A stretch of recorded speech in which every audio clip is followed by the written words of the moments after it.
Et bonjour et bienvenue à tous les guerriers de la lumière, ici Daga Arcane et on se retrouve aujourd'hui pour un nouvel épisode de Un jour un job fantôme, la série de vidéos dans laquelle je reviendrai chaque jour sur un job fantôme différent issu de l'île de Lunul. L'épisode d'aujourd'hui est consacré au job du voleur. Il s'agit d'un job extrêmement polyvalent, capable de s'adapter dans la plupart des situations. Son design assez original tranche avec la trilogie habituelle que l'on retrouve d'ordinaire dans les MMORPG de tank DPS soigneur. Afin de pouvoir jouer le voleur, il vous faudra débourser 1600 pièces d'or auprès des PNJ marchands de la région sur la première moitié de l'île de Lunul. Vous pourrez alors obtenir son éclat d'âme et le monter jusqu'au niveau 6, niveau maximum obtenable avec ce job. Vous pourrez alors bénéficier de toutes les capacités qu'il a à vous offrir. Détaillons-les rapidement, Magie Élan est une action vous permettant d'augmenter grandement votre vitesse de déplacement. Son effet est très supérieur à celui du sprint que l'on connaît habituellement dans Final Fantasy XIV. Vous pourrez véritablement fuser à travers l'arène à toute vitesse grâce à cette action, ce qui est très pratique pour esquiver une AOE, résoudre une mécanique, rester un petit peu plus longtemps au contact du boss si vous êtes un DPS de mêlée, ou même terminer un cast si vous êtes un soigneur ou un caster. Avec un temps de recharge de 30 secondes, vous pourrez utiliser Magie Élan plusieurs fois par combat, n'hésitez donc pas à en user et à en abuser. Cette action est également utile dans des contextes un petit peu plus spécifiques, comme le farm de pièces d'or ou le farm de pièces de platine. En effet, dans ce genre de contexte, nous voulons affronter des packs de monstres d'un niveau de savoir beaucoup plus élevé que le nôtre, afin de bénéficier de l'effet de chaîne de monstres. Ces monstres étant beaucoup plus puissants que nous, ils font très mal et sont très difficiles à tanker, même pour des jobs spécialisés dans ce domaine. L'utilisation de Magie Élan permet donc de les kiter et ainsi de ne pas avoir à subir les auto-attaques. Cela fait donc du voleur un job très important dans ce genre de contexte, que l'on retrouvera généralement avec 6 ou 7 artilleurs à ses côtés, dont le job sera de pilonner le pack. L'action vol va également dans ce sens, puisque c'est la seconde action du voleur et celle qui lui donne son nom. Utilisable toutes les 30 secondes, elle permet d'obtenir un petit peu plus de loot lorsqu'on arrive à vaincre son adversaire. Cela ne fonctionne pas sur les boss d'aléas, de rencontres critiques ou de raids d'exploration, mais permet en revanche d'obtenir une plus grande quantité de pièces d'or ou de platine lorsqu'on arrive à tuer un monstre. Ces deux actions sont donc parfaites pour ce contexte, et comme je l'ai dit, on retrouvera souvent un voleur en conjonction avec 6 ou 7 artilleurs à ses côtés, afin d'affronter les packs de monstres. Le voleur n'est pas utile que dans le farm de pièces d'or ou de platine, il est également très utile en combat grâce à désarmement et à vigilance. Vigilance est un buff vous permettant d'augmenter votre DPS, puisque pendant 20 secondes il vous offre plus 60% de chances de critique. Cela est proprement astronomique, mais ne peut être utilisé qu'une seule fois par combat.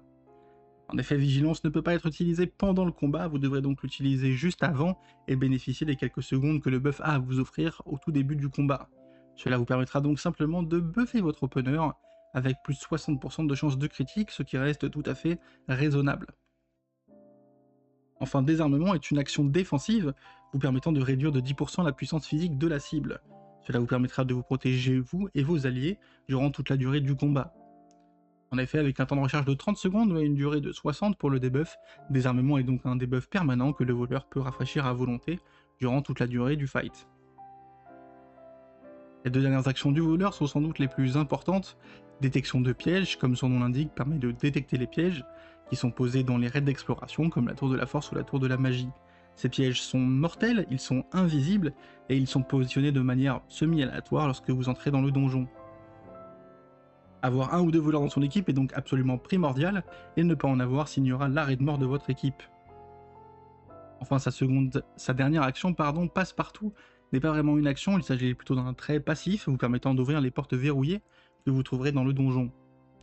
Grâce à ces deux actions, le voleur pourra donc véritablement guider son groupe à travers les pièges mortels, les passages cachés et les portes verrouillées afin d'obtenir également plus de récompenses et de coffres. Comme nous l'avons vu, le voleur excelle donc dans la plupart des situations, il est véritablement obligatoire dans la tour de la force et la tour de la magie, où son absence signerait l'arrêt de mort de votre équipe, mais il est également utile en combat grâce à vigilance et à désarmement, comme nous l'avons vu, que ce soit sur les boss des raids d'exploration, mais également en aléa ou en rencontre critique, où il trouve également son utilité. D'autant toutefois qu'à cause de vigilance, il est préférable d'utiliser le voleur sur des combats courts, comme le farm d'aléa, où il pourra utiliser souvent cette action, que sur des combats plus longs comme les rencontres critiques, où il ne pourra utiliser l'action qu'une seule fois sur un combat parfois long de plusieurs minutes. Enfin, l'utilisation de magie élan et de vol, comme nous l'avons vu, permet également aux voleurs d'être très utile dans le farm de pièces d'or ou de platine. Comme dit au début de la vidéo, c'est donc un job extrêmement polyvalent, utile dans toutes les situations. S'il n'excelle pas dans le combat par exemple autant que certains jobs spécialisés, il est cependant utile dans un nombre énorme de situations et est véritablement nécessaire en raid d'exploration. À qui s'adresse le voleur? De par son design assez différent de la trinité qu'on connaît habituellement, le voleur peut être porté par n'importe quel job. L'important est véritablement de guider votre équipe, il faudra donc un joueur expérimenté afin de porter le voleur. Celui-ci pourra donc faire esquiver à son groupe les pièges mortels et lui permettre d'ouvrir les passages cachés afin d'obtenir plus de récompenses. C'est donc plutôt un joueur qui sait où il met les pieds qu'il vous faudra plutôt qu'un archétype de job en particulier. Notons toutefois que si nous parlons d'optimisation, il peut être intéressant d'utiliser le voleur avec un job possédant un opener avec des dégâts élevés. En effet, l'action vigilance qui permet de buffer uniquement l'opener lors d'un combat se combine mieux à des jobs ayant un potentiel de dégâts très élevé au début du combat, tels que le ninja, le chevalier dragon, le chevalier noir et bien d'autres. Voilà, c'est tout pour le voleur fantôme, c'est un de mes jobs préférés personnellement, notamment grâce à Magie Élan qui permet de se déplacer extrêmement rapidement. J'espère que ces quelques infos vous auront plu.